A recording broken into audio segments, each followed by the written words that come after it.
তুমি কি জানো মাল্লারপুরের এই জঙ্গলের ভেতরে এমন কিছু আছে যা খুব কম মানুষ নিজের চোখে দেখেছে? আজ আমি তোমাদের নিয়ে এসেছি বীরভূম জেলার মাল্লারপুর গনপুরের জঙ্গলে। এই জঙ্গলের রং, গন্ধ, শব্দ সব কিছুতে লুকিয়ে আছে এক রহস্য। চলো প্রথমে জায়গাটা একটু দেখি।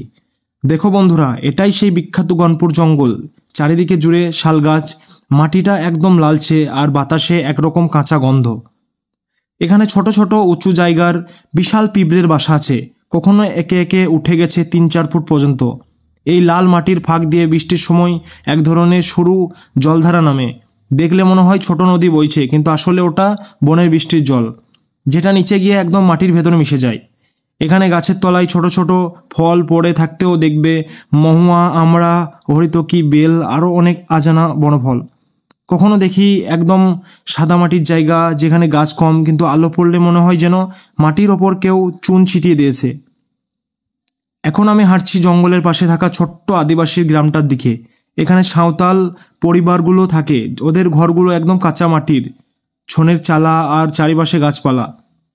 ওরা এই জঙ্গলের সঙ্গে একদম মিলেমিশে থাকে। শাল পাতার থালা বানায়, মহুয়া ফুল শুকিয়ে বিক্রি করে, আর ওষুধি গাছ দিয়ে হেমিও টাইপ ওষুধ বানায়।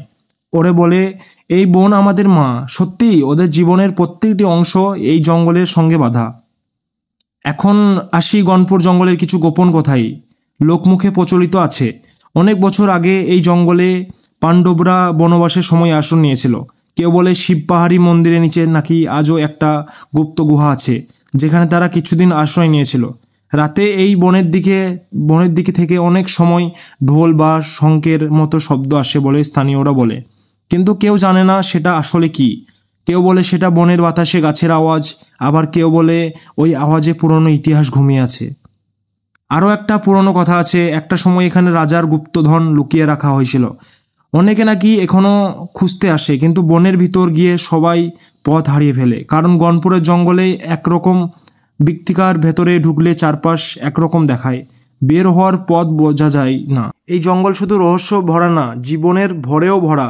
এখানে প্রায় 200-200-ও বেশি প্রজাতির গাছ আছে, যার অনেকগুলো ঔষধি গাছ, যেমন গুলঞ্চ, তুলসী, ধোয়া, নীল, হারতকি ইত্যাদি।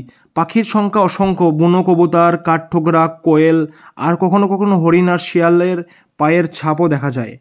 এমনকি স্থানীয়দের কোথায় কয়েক বছর আগে এখানে বুনো শুকুর আর ছোট চিতা দেখা যেত, এখন সেগুলো খুব কম। আজ বনটা অনেকটাই পরিবর্তিত। আগে যত ঘন জঙ্গল ছিল এখন ততটা নেই, কিন্তু তবু এই জায়গার সৌন্দর্য এখনও অপরূপ। অনেক সংগঠন এখন গাছ লাগাচ্ছে, আর গ্রামের লোকজন নিজেরাই বনের পাহারাদার হয়ে গেছে। ওরা এখন জানে বন থাকলে বৃষ্টি আসে, জল থাকে, আর জীবনটা টিকে থাকে। তাহলে বন্ধুরা, মাল্লারপুরের গনপুরের জঙ্গল শুধু গাছপাতাই নয়, এটা ইতিহাস, রহস্য আর মানুষের হৃদয়ের এক মিশ্র গল্প। তুমি যদি কখনো এখানে আসো, একটু চুপ করে দাঁড়িয়ে বাতাসের শব্দ শোনো, তুমি বুঝবে গাছগুলো কথা বলে। আর মনে রেখো, এই জঙ্গল বাঁচলে আমাদের ইতিহাসও বাঁচবে। ঠিক আছে, ভিডিওটা যদি ভালো লাগে তা চ্যানেলটাকে সাবস্ক্রাইব করে পাশে থাকবে। চলো, আমি তোমাদের মল্লিক ভাই, টাটা, বাই বাই।